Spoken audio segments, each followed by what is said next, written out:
Watch the ride.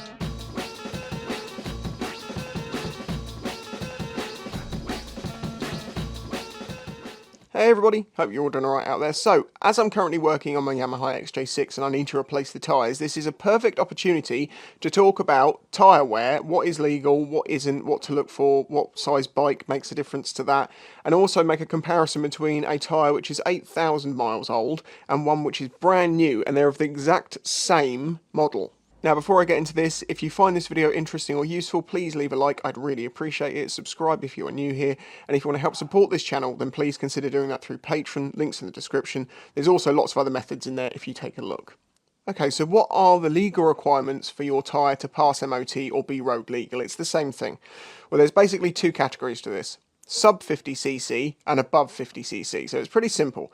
If you have a 50cc, the original tread pattern has to be clearly visible.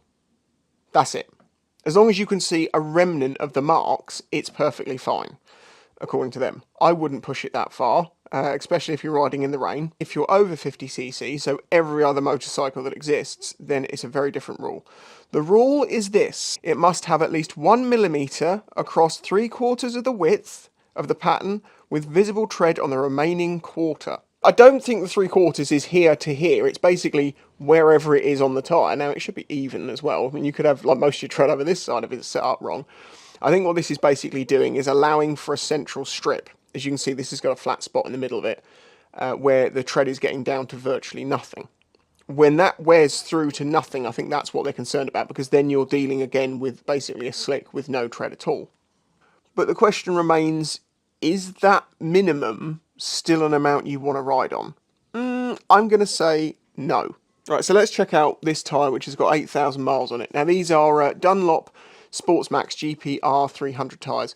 I have a funny feeling in the back of my head I was given a discount on these tyres by a promotional company to put out a couple of Instagram posts just to say that I was trying them out.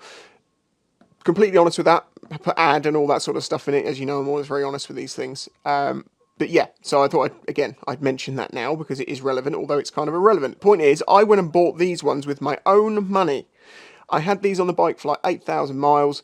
I've really liked these tyres. They work great with this bike, and with that sort of mileage, I cannot complain. So, and they're cheap, because these are actually sort of an older model of tyre at this point. I like them. They work fine. It was 180 quid for a pair. Take our little tyre depth gauge, push it out, and then we'll push it in. So this is on the centre line. Remember, we want at least 1mm. Now, this little gauge, focus. So on this little gauge, you can see that 2mm is where the red starts, but our actual legal allowance is 1mm below that. But I think that 2mm is probably a good, safe bet. And that's why I quite like these little sliders, because although this isn't red on the legal limit, it's kind of on the sensible limit. So on the central bit here, we basically have one, or just under 1mm. In the middle bit here, we have just over 1mm, slightly further out. Now we're up to like nearly 3mm because we're outside of that flat spot. Now, I don't ride right up to the edge of my tyres. I don't care about the whole chicken strips thing. I ride perfectly quickly. The point is, I like this margin of error because this isn't taken on a track. This is a sports touring bike with not the best suspension on roads with potholes and oil and God knows what. I can still have fun and keep my margin of error. Do not fall into the bravado of you have to have, torn edges and stuff like that, because in reality, you're just going to end up coming off at some point. It's just that simple if you try and do that on the road enough. So this tyre could be used, I think, for just a little bit longer. Now, the reason I'm not going to use it for just a little bit longer is the front is a bit old, but also we have a rope plug repair here that I did before I started working on this bike recently, because it just happened to have gone down and I found a huge nail in it. But there is also another rope repair here, and another one. Oh, the other one is directly next to that one. I remember this. Yeah, there's the other one. Now, I've got videos on these. These have been in here for thousands of miles. If anyone ever says to you that a rope plug repair can't be a permanent fix, oh yes it can. However, should it be? That's a personal choice. However, I think there is a requirement that you're not allowed to have more than 2 rope plug repairs to a tyre before it's done. This is 3. It's wearing out anyway. So yeah, I could probably use these for a few 100 miles more, but the thing is, I'm already starting to feel, the effects of having a flat spot. I do quite a bit of pillion riding with this bike with my other half on the back, so that plus motorway miles, I'm really impressed that I've managed to keep this flat spot as small and as unfeelable as has been, should we say, until this point. But now it's starting to get a bit, yeah. So yeah, as I say, no reason not to replace them at this point. So let's have a look at how much tread there is on a brand new tyre versus an old one. So on the centre line here, as I said, it's 1mm. That actually is 1mm on the nose. On these ones, let me try and make sure I got the right bit. On the new ones, you get 5. So there's only 4 mils difference. 4mm of rubber is gone over 8,000 miles on the centre line. Let's try one of these little ones here.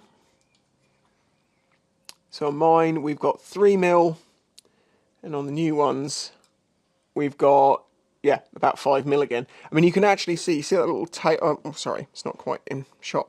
You see, you got this scoop, and you got these little tails on the ends of them. You can see they're completely gone on these.